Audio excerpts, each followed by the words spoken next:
दोस्तों, इस वीडियो में लेकर आया हूँ क्लास 10th इकोनॉमिक्स का सब्जेक्टिव क्वेश्चन, जो कि आपके बोर्ड एग्जाम 2021 के लिए काफ़ी महत्वपूर्ण होगा।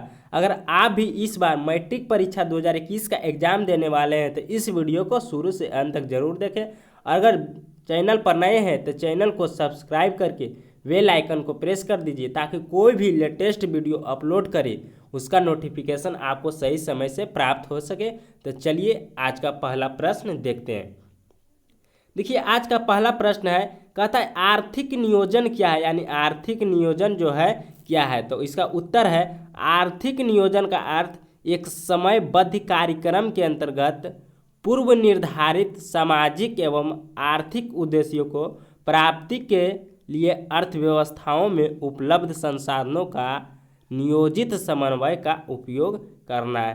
क्वेश्चन को रट के नहीं याद करना, क्वेश्चन को समझ के याद करना है, ताकि आपको लिखने में अगर भूल भी गए तो आप जो है समझ कर लिख सकते हैं। तो देखिए आज का है, इसका उत्तर है आर्थिक नियोजन का अर्थ एक समयबद्ध कार्यक्रम के यानी समय के अंतर्गत पूर्व निर्धारित सामाजिक एवं आर्थिक उद्देश्यों को प्राप्ति के लिए अर्थव्यवस्था में उपलब्ध संसाधनों का नियोजित समन्वय का उपयोग करना होता है। चलिए उसके बाद देखिए दूसरा प्रश्न को देखते हैं। देखिए दूसरा प्रश्न कहता है मिश्रित अर्थव्यवस्था क्या है, यानी मिश्रित जो अर्थव्यवस्था है वह क्या है। उसका उत्तर है मिश्रित अर्थव्यवस्था वह अर्थव्यवस्था है जहां उत्पादन के संसाधनों का स्वामित्व सरकार एवं निजी व्यक्तियों के पास होता है। यानी मिश्रित अर्थव्यवस्था का अर्थ है जगह उत्पादन में संसाधनों का स्वामित्व और निजी व्यक्तियों के पास होता है। चलिए उसके बाद देखिए अगला प्रश्न देखते हैं। देखिए 3 नंबर प्रश्न कहता है उपनिवेश किसे कहते हैं, यानी उपनिवेश जो है किसे कहते हैं। तो इसका उत्तर है जब किसी राष्ट्र का निर्देशन एवं नियंत्रण शासक देश का होता है तो ऐसे शासित देश को उपनिवेश कहा जाता है। चलिए उसके बाद देखिए अगला प्रश्न देखते हैं। देखिए 4 नंबर प्रश्न कहता है पूंजीवादी अर्थव्यवस्था से आप क्या समझते हैं, यानी पूंजी जो है अर्थवादी व्यवस्था से आप क्या समझते हैं। तो इसका उत्तर है पूंजीवादी अर्थव्यवस्था वह अर्थव्यवस्था है जिसमें उत्पादन के संसाधनों का स्वामित्व निजी व्यक्तियों के पास होता है। इसका उपयोग अपने निजी लाभ के लिए जो है करते हैं पूंजी का। चलिए उसके बाद देखिए अगला प्रश्न देखते हैं। देखिए 5 नंबर प्रश्न कहता है आधारभूत संरचना किसे कहते हैं, यानी आधारभूत जो संरचना है वह किसे कहते हैं। तो इसका उत्तर है आधारिक संरचना का मतलब उन सुविधाओं तथा सेवाओं से जो देश के आर्थिक विकास के लिए सहायक होते हैं, यानी देश के जो है आर्थिक विकास के लिए सहायक होते हैं।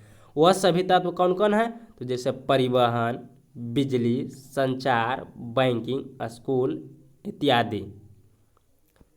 चलिए उसके बाद देखिए अगला प्रश्न देखते हैं। देखिए 6 नंबर प्रश्न कहता है नरेगा का पूर्ण रूप क्या है, लिखें, यानी नरेगा का जो है उसका पूर्ण रूप जो है क्या है। तो इसका उत्तर है राष्ट्रीय ग्रामीण रोजगार गारंटी अधिनियम, यानी national rural employment guarantee act के तहत शुरू की गई थी। यह संक्षेप में नरेगा यानी कहा जाता है, यानी संक्षेप में जो है नरेगा कहा जाता है किसको, राष्ट्रीय ग्रामीण रोजगार गारंटी अधिनियम को जो है संक्षेप में है जो है नरेगा कहा जाता है। चलिए उसके बाद देखिए अगला प्रश्न देखते हैं।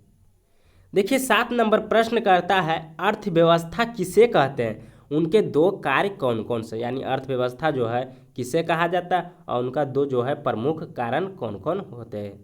तो उत्तर है इसका अर्थव्यवस्था एक ऐसा तंत्र या ढांचा है जिसके अंतर्गत विभिन्न प्रकार की आर्थिक क्रियाएं संपादित की जाती है, जैसे में कृषि उद्योग, व्यापार उद्योग, परिवार आदि जो है इसका आर्थिक उपभोक्ता के कार्य है।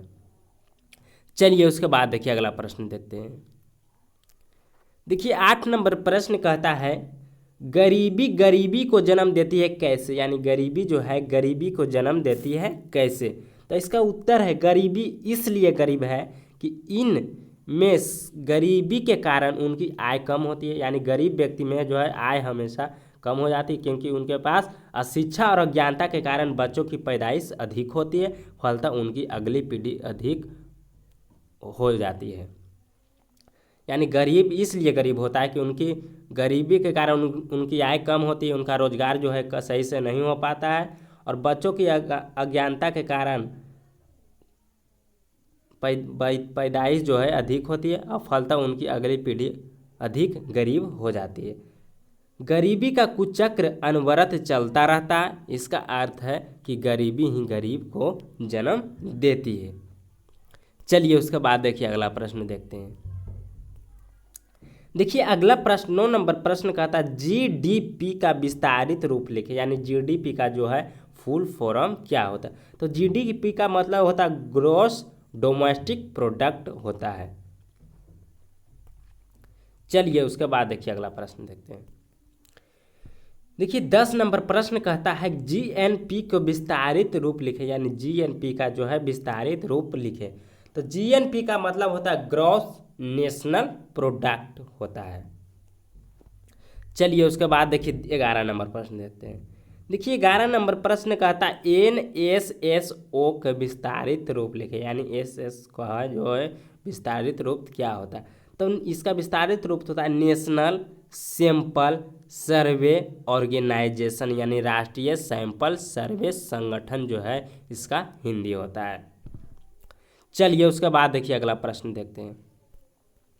देखिए 12 नंबर प्रश्न कहता है आप आय से आप क्या समझते हैं, यानी आय से जो है आप क्या समझते हैं। तो इसका उत्तर है शारीरिक अथवा मानसिक कार्य करने के फलस्वरूप किसी व्यक्ति को पारिश्रमिक मिलता है, यानी रुपया मिलता है, यह पारिश्रमिक उस व्यक्ति का आय कहलाता है। यानी कोई भी व्यक्ति जब कार्य करता है उसके बदले उसको धन मिलता है, वह व्यक्ति का जो है आय कहलाता है। तो व्यक्ति को प्राप्त होने वाला मौद्रिक रूप अथवा वस्तुओं के रूप में भी हो सकता है, यानी रुपया में भी हो सकता है और वस्तुओं में भी जो है उनको आय का रूप में हो सकता है। दोस्तों अगर वीडियो अच्छा लगा तो वीडियो को लाइक कीजिए। मिलते हैं अगले वीडियो में।